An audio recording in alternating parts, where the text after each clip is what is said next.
Hello, everyone, and welcome back to Mr. Adam channel, where learning English is easy and fun.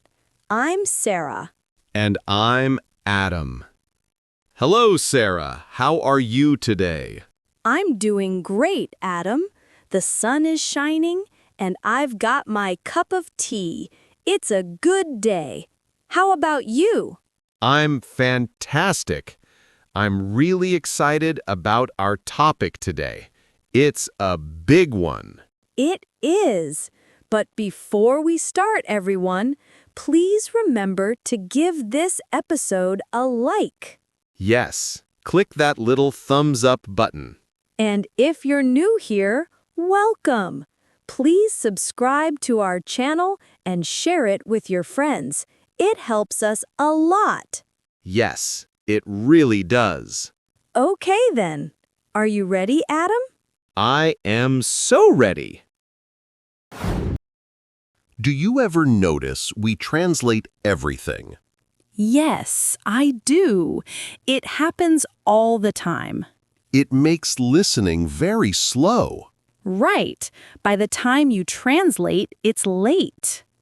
Conversations move faster than translation. People miss the flow and feel behind. Why do learners keep doing it? Habit, mostly. They learned with translations. Textbooks teach word-for-word translation. That builds a strong but limiting habit. Another reason is fear of making mistakes. Yes, they think translation keeps them safe. Ironically, safety becomes a trap. Because it stops spontaneous speaking. I also see people expecting instant perfection. That expectation causes stress and hesitation. When you hesitate, you lose the moment. And the other person keeps talking. So, what changes the habit? A mindset shift more than a trick. Tell me more about that shift. People must treat English as thinking language. Not as a subject to memorize. Exactly. As a tool for daily life. How does someone start that shift? By using short, natural phrases often. Like small sentences you can use now? Yes, I'm hungry. I like it. Simple things. Also by noticing when they translate. Awareness is the first step to change. Then they can gently reframe thoughts. Instead of translating, they try to say it in English. It feels strange at first. That strangeness is normal and useful. It shows the brain is trying new routes. Those new routes become stronger with use. What about listening rhythm and tone? Very important. Prosody carries meaning. If you translate, you miss prosody. Then sentences feel flat and hard to follow. So listening practice should include rhythm. Yes, mimic the flow and intonation. Do simple shows help with that? Children's shows are perfect for starters. They use clear actions and simple language. You see and hear at the same time. That links meaning directly to English. Without the middle step of translation. Another useful habit is thinking aloud privately. Narrate small actions in English. I open the door. I drink water. Those sentences build automatic responses. They also reduce pressure to be perfect. Because they are private and safe. What about vocabulary? Should they learn lots of words? Quality over quantity at first. Focus on useful words and phrases. Learn chunks and collocations, not single words. Chunks are ready-made patterns you can grab. They speed up speaking much more than single words. How do learners handle idioms and expressions? Learn them as whole phrases, not translated pieces. Literal translation of idioms often fails. Right. Idioms belong to their language culture.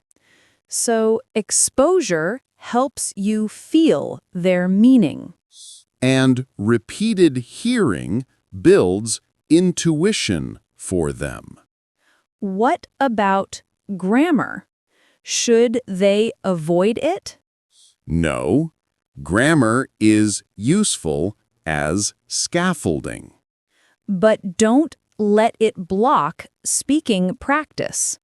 Use grammar to refine, not to prevent speech.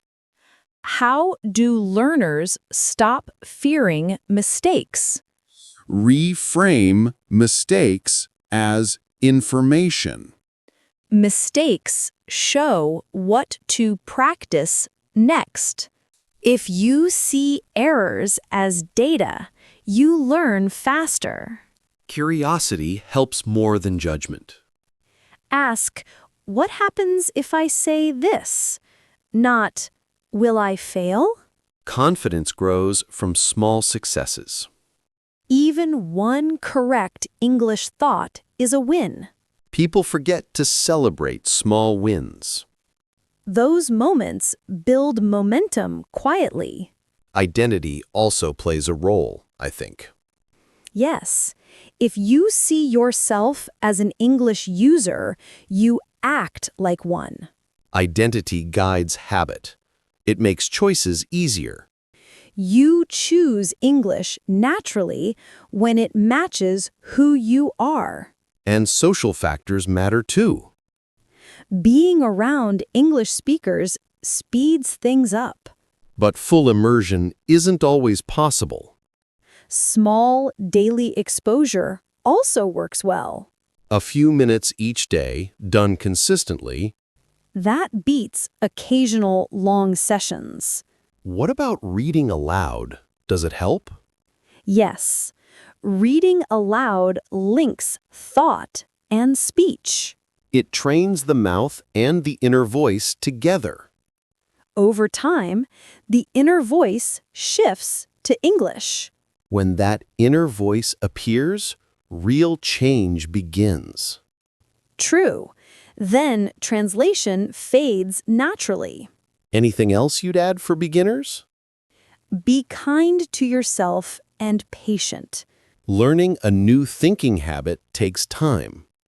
But it is completely possible. Many learners reach it with steady steps. And they often feel surprised by how quick it comes. The surprise is a beautiful reward. Yes, one day you will speak without thinking about words. And that day makes the effort worthwhile. Keep noticing moments of direct English thought. Those moments are your progress markers. Collect them quietly. They add up fast. And once the path is built, speaking becomes natural. That is the goal.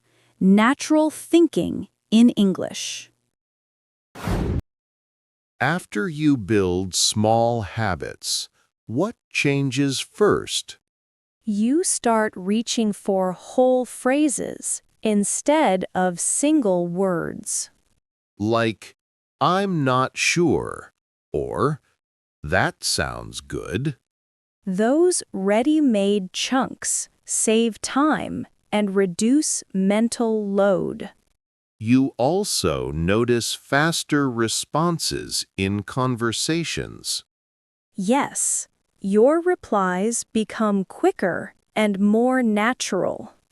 Another sign is hearing English rhythm in your head. The stress and intonation patterns feel familiar and helpful. That helps you catch meaning beyond individual words. And it makes your own speaking sound more fluent. Many learners report dreaming in English sometimes.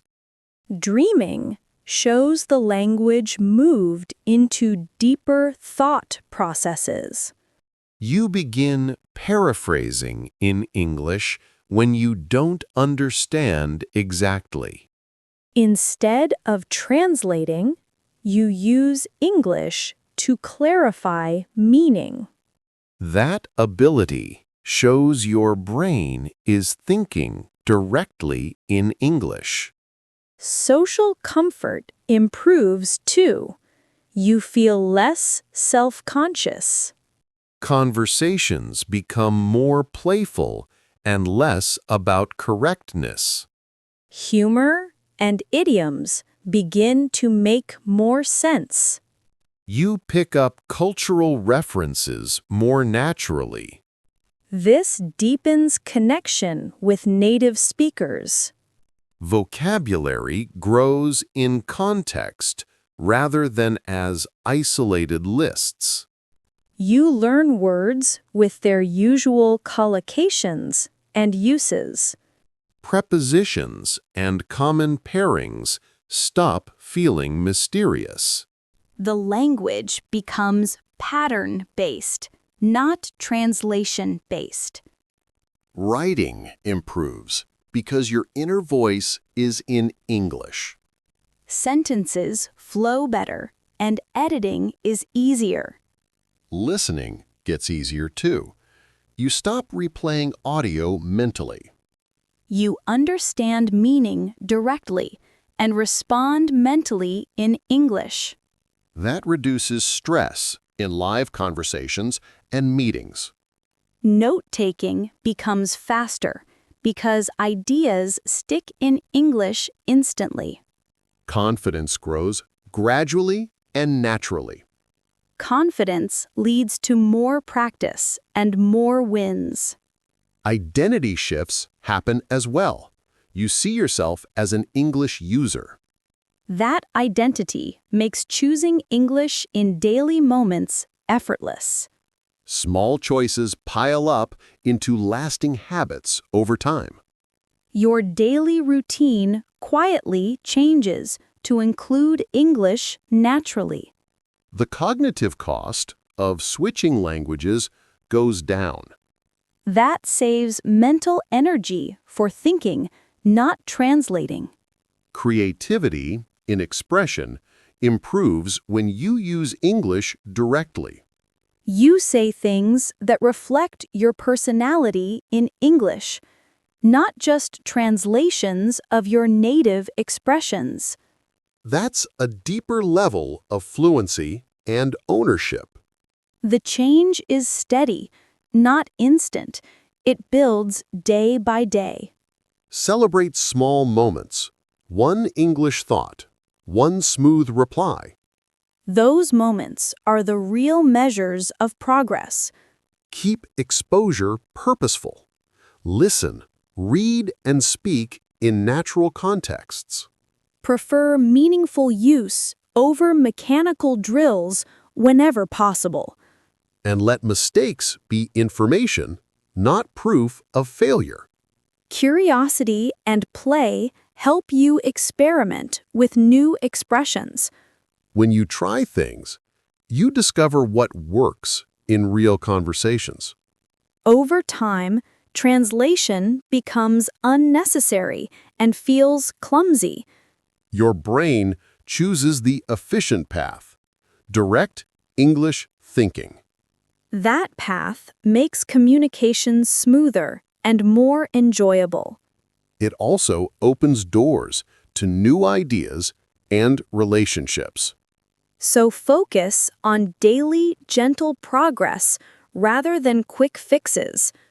Build identity, collect small wins, and enjoy the journey.